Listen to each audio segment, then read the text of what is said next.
Right now, we are watching Arizona and Nevada.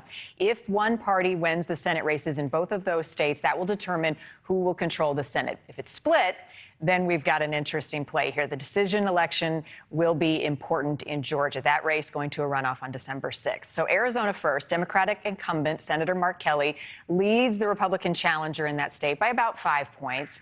Ballot counting is taking some extra time after some of those ballots did not have dark enough ink. You've heard about the tabulation machines. That's going to last through Veterans Day weekend. They are working overtime to get these ballots counted. In Nevada, the Senate race, that's a dead heat. Republican Adam Laxalt leads his Democratic opponent by less than a point. The state is taking several days to tabulate those votes as well. Here to help us break all of this down, where things stand days after Election Day, Kyle Williams, Senior Data Scientist with Decision Desk HQ. Kyle, good morning to you. I hope you've gotten some sleep over the last couple of days, but we're far from over, right? We're still counting the votes. So I want to pin you down on Arizona and Nevada, these two Senate races, leaning in favor of the incumbents at this point with the votes that are in. So right now, Marni, we're still waiting for additional votes in Arizona, of course, in Maricopa County, which is Arizona's most populous county, the county that's centered around Phoenix, and Pima County, which is the county that's centered around Tucson. As of right now, that race is too close to call, and we're waiting to get more data out of those two places in particular. And if you go a bit north in Nevada, you have a similar story, that Nevada's two most populous counties are Washoe, which is basically Reno, and Clark County, which is Las Vegas. And we're waiting for more votes out of those two places in particular before the Nevada Senate race is callable. So both of those races still very, very close, and we're waiting on more data before we're able to call and figure out who the likely winners are going to be there. It's a slow process, Kyle. You can say that until the cows come home, but people are still frustrated that we have all of the technology at our fingertips and we're still waiting days on these important races. What would you say? Explain why it's so slow, in addition having some of the ink issues, the tabulation issues in Arizona that we've seen.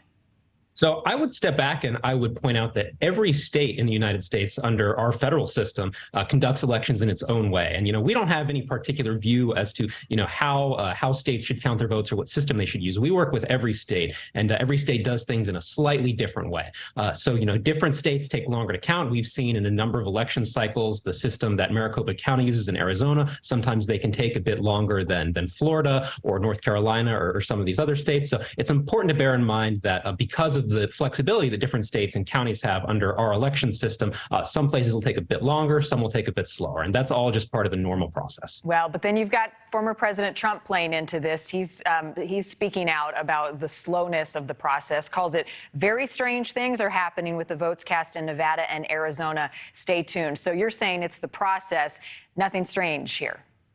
Yeah, I would point out again in Arizona, because of the way Maricopa and Arizona sort of count their votes in 2018, which is when Kyrsten Sinema first won a very, very tight Senate contest in Arizona. That took a number of days to be called as well. So this is all part of the normal process. And, we're happy to work with every system that different counties and different states use throughout the country. So, Kyle, depending on how things break down, it seems as though the Georgia runoff race will depend on what happens in Arizona and Nevada. How will that impact turnout in Georgia in the next 3 weeks?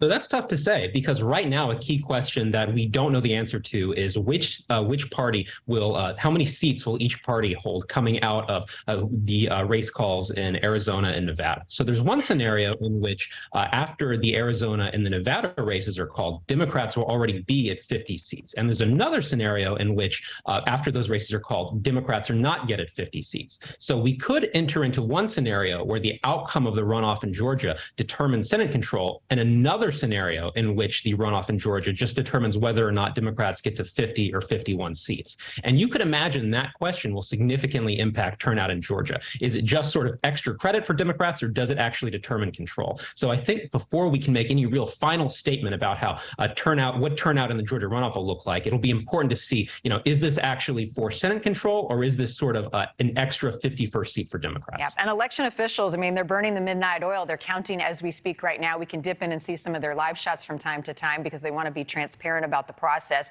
Could take days, likely will take days, could take longer. Do we get another dump of votes, though, later today before we head into the weekend? So Maricopa County, they usually, it's always tough to say. There's always uncertainty with these sorts of things. Usually we get some votes out of Maricopa on a daily basis on weekdays, but again, there's variability in that, and a lot of uncertainty in terms of the exact timeline we get votes on. Thank you for watching. Go to newsnationnow.com to find NewsNation on your television provider, and don't forget to click the red subscribe button below to get more of NewsNation's fact-driven, unbiased coverage.